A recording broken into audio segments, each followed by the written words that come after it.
ati ifa jireenya ko, jireenya ko.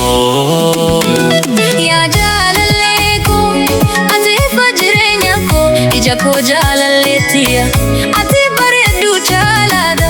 Onnee koo keessa si qaba, hin baddu yeroo kamiyyuu akka urgaa.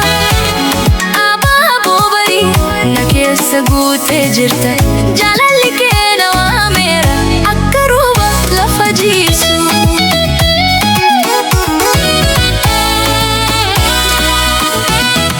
Yeroon si argu gammachuu na guuta, onneen koo siif dhaabata.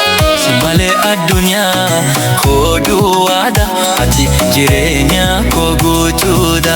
Halkan si yaadee rafuudha daba, guyyaa maqaa kee hima akka qorraa keessa ibidda, ati na ho'ista yeroo hundaa. Meenaa dhaga'i yaa jaalallee, onneen koo si faama, ati anaaf qabeenya guddaadha. Si malee hin jiraatu ani.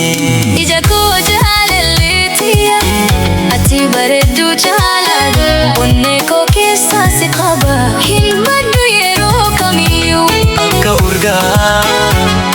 Abaaboo barii Na keessa guutee jirta, jaalalli kee na waameera akka rooba lafa jiisu.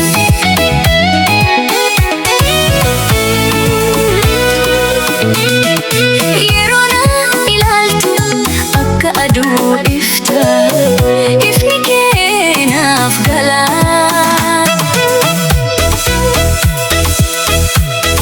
Hafuura koo siif kenneera, Jireenya koo siif kenneera. harka kee yoo na qabdu rakkoon hundi ni bada. Sagalee kee yoo dhaga'u Onneen koo ni boqota.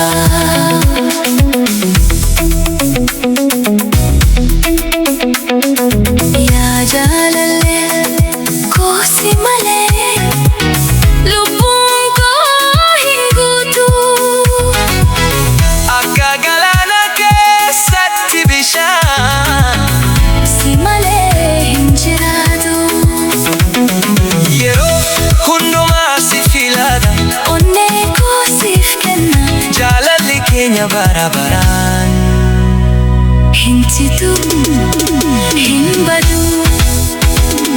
Ija koo jaalalleettiya, ati mootummaa onnee koo si wajjin nan jiraata hanga bara baraatti akka urgaa. Abaaboo barii na keessa jiraata, jaalalli keenya guddaa.